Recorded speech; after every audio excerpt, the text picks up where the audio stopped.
ॐ विश्वानि देव सविता दुरितानि परासुव यद्भद्रं तन्नासुव।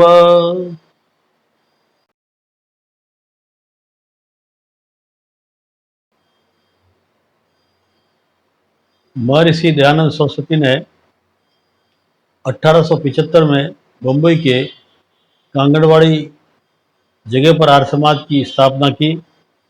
जब महर्षि दयानंद ने आर्य समाज की स्थापना की तब देश अंग्रेजों का गुलाम था।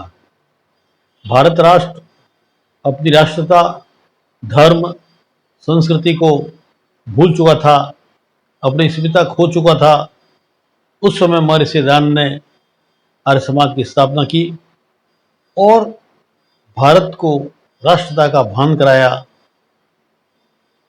हमारी संस्कृति का भान कराया, भारत के प्राचीन इतिहास का भान कराया और बताया कि हे लोगों, हमारा देश कभी विश्व गुरु था,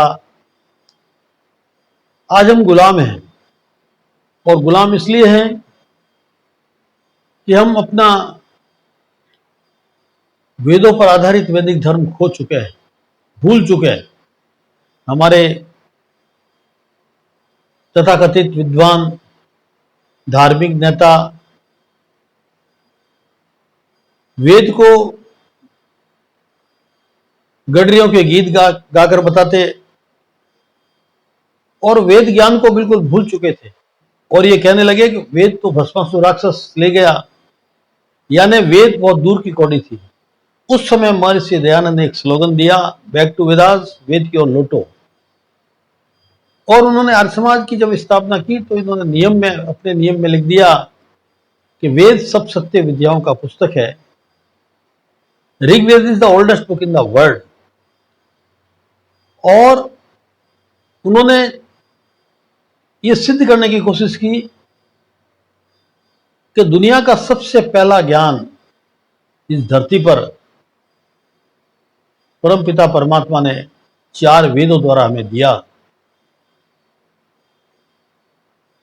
उस वेद ज्ञान का जब तक हम व्यवहार में ला रहे थे, ये देश, भारत देश, आर्यावर्त, तब हम विश्व गुरु कहलाते थे। पूरी दुनिया को हम ज्ञान देते थे, पूरी दुनिया हमारी तरफ देखती थी। और जब हम वेद ज्ञान को भूल चुके तो हम धीरे धीरे पहले मुगलों के गुलाम हुए, फिर हम अंग्रेजों के गुलाम हुए। गुलाम राष्ट्र का, गुलाम समाज का कोई ना धर्म होता, ना संस्कृति होती, ना इतिहास होता। अगर होता भी तो उनको भुला दिया जाता। गुलाम देश का धर्म, जिसकी वो गुलामी कर रहा है, उसका धर्म उसका धर्म, उसकी राष्ट्रता उसकी राष्ट्रता, उसकी संस्कृति उसकी संस्कृति। तो आप देख लीजिए, जब हमारा देश अंग्रेजों का गुलाम था, हमने धीरे धीरे वैदिक संस्कृति को भूलकर अंग्रेजियत की संस्कृति को अपनाने लगे। परिणाम स्वरूप ज्ञान और विज्ञान के नाम पर हम यूरोप और पश्चिम की तरफ देखने लगे। परिणाम आपके सामने हैं। हम ज्ञान से तो कंगाल हुए हुए धन से भी कंगाल हुए हो गए। तो महर्षि दयानंद की हमारे ऊपर बहुत महती कृपा है कि उन्होंने वेद का काफी समय ज्ञान कराया। और महर्षि दयानंद ने कालदे एक पुस्तक लिखी जिसका नाम है सत्यार्थ प्रकाश। वो 14 हिस्सों में, जिसको 14 समोल्लास कहते हैं, जन्म से लेकर मृत्यु तक मनुष्य का, पृथ्वी की उत्पत्ति लेकर प्रलय तक, जितने भी ज्ञान विज्ञान की बातें हैं, ज्ञान विज्ञान का विश्लेषण है, वो उस पुस्तक में दिया है। हम महर्षि दयानंद के बहुत ऋणी हैं। उन्होंने आर्य समाज जैसी क्रांतिकारी संस्था की स्थापना करके हमें वेद मार्ग की तरफ लाने का प्रयास किया। इसलिए आइए हम आर्य समाज को पहचाने। आर्य समाज क्या है? आर्य समाज ने इस गुलाम भारत में क्या किया, किस तरह से क्रांति की, किस तरह से लोगों को ज्ञान दिया, किस तरह से लोगों को धर्म से अवगत कराया, किस तरह से महर्षि दयानंद का वो स्लोगन वेदों की ओर लौटो, उसको अमल करवाया और लोगों को बताया कि हे लोगों, वेद भस्मासुर राक्षस नहीं ले गया, भस्मासुर राक्षस हमारा प्रमाद है, आलस्य है। ये रही चारों वेद की पुस्तक।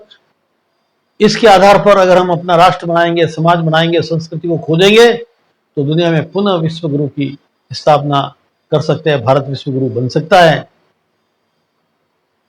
इस सिलसिले में हम निरंतर आर्य समाज ने क्या किया, अगली कड़ी में हम बताएंगे आर्य समाज ने क्या किया स्थापना के बाद, आर्य समाज ने कैसे क्रांतिकारी पैदा किए, इस गुलाम भारत में आजादी के आंदोलन में किस तरह से एक क्रांति की आग लगाई, वो अगले कड़ी में हम बताने का प्रयास करेंगे। धन्यवाद।